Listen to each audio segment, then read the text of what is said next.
everybody, welcome to Wild Boy Movies, the place to talk movies, and today we're going to be reviewing Black Phone 2, the sequel to the 2022 horror movie from director Scott Derrickson. Right now I'm going to have some information up on screen for you to read, like director, runtime, and PAA rating. All of that will be up on screen for you to read right now. But be sure to hit that like button, subscribe if you haven't already, and comment down below your thoughts on Black Phone 2. But without further ado, let's get right into the pros. Alright, starting off, I gotta go ahead and mention the setting in this movie, this winter camp. Not only do I like that it's set in the snow, because I do like a movie when it's set in the snow, just because I do like a wintry atmosphere for movies, especially Christmas movies. I do also like this camp setting that they went ahead and settled with, because, yeah, you could obviously feel like this camp setting along with the snow should really be in a Friday the 13th movie. That is what a lot of fans of Jason Voorhees have been wanting with the Friday franchise. Have Jason go ahead and do his stuff in the snow. But I do like this winter camp setting that they went ahead and chose for this movie. Also, this movie is essentially a Nightmare on Elm Street vibe kind of movie because, yeah, the Grabber has essentially become Freddy Krueger, where he's now like this ghostly apparition from what happened from the previous movie, and he's now going after our victims in their dreams. Like, that is straight up Freddy Krueger, and some people might not like that because they could feel like this could be a direct ripoff to Freddy Krueger, but I actually do like some of the stuff that they did with the Grabber and him now being like this ghostly apparition in the movie. With some very cool stuff in that movie, particularly towards like the final part of the movie. And yeah, this could kind of be essentially the closest thing we'll get to a new Freddy Krueger and Nightmare on Elm Street movie, because I don't even know what's even going on with the Nightmare on Elm Street franchise, because there's some like rights things going on to where we haven't seen Freddy Krueger in theaters in over 15 years with that remake that people don't like. So this is the closest thing we'll get to a Nightmare on Elm Street movie for a long time. But yeah, I do like all the stuff that they did with like the Grabber and his new powers as this new ghostly apparition. And then speaking of the Grabber, Ethan Hawke does yet again a great job portraying the character of the Grabber. Like, he definitely felt like more menacing than he was from the previous movie, because, well, in the first movie, he was just a regular human who was going around taking children and killing them. But here, he's now even more powerful, to where not only did he die from that previous movie, but he's now back as a ghost, but he is also much more powerful in this ghost form, to where, yeah, like I mentioned before, he's now essentially Freddy Krueger.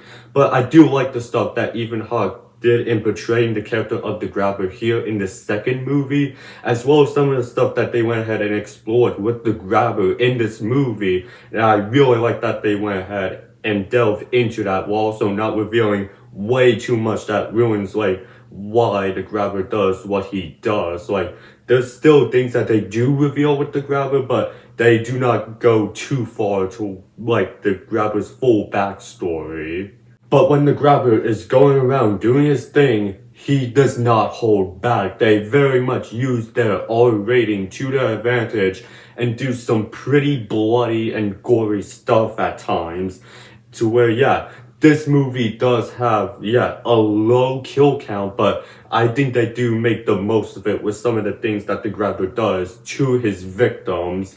But there's like one scene that I do not want to dive too much into because it would be spoiling the movie, and this is a spoiler-free review, that's not really bloody at all, but yet is the most haunting part of the movie. If you see the movie, you probably know the scene that I'm talking about. And yeah, that was just some great things that director Scott Derrickson went ahead and did in this movie.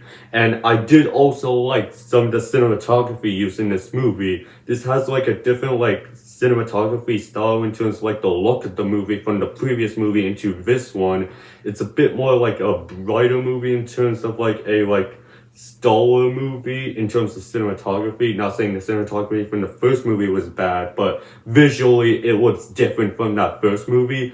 And I also really like that they went ahead and incorporated some Super 8 style film in this movie with the dream sequences, and I do think that was a great way to differentiate itself from the real life scenes to the dream sequences. And for those like dream sequences in terms of like the visual style, I definitely got Sinister vibes, and that was really intentional because it was Scott Derrickson who directed this movie, and he did direct the first Sinister movie, and Sinister did use some Super 8 style film in that movie with its kill films. But yeah, I really like the visual look of Black Phone 2 here in this movie. And the last pro that I want to go ahead and mention with this movie is the acting from Mason Thames and Madeline McGraw, because they both do a great job in this movie. In terms of like Mason Thames as the character of Finney, I thought he did a pretty good job dealing with like the PTSD from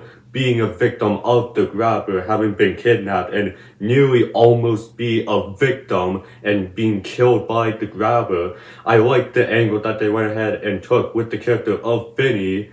And for Madeline McGraw as Gwen, I really thought she did a great job in this movie. Like, there were some scenes that she did a great job with her acting in this movie, and yeah, I definitely would want to see Madeline McGraw more in some more horror movies.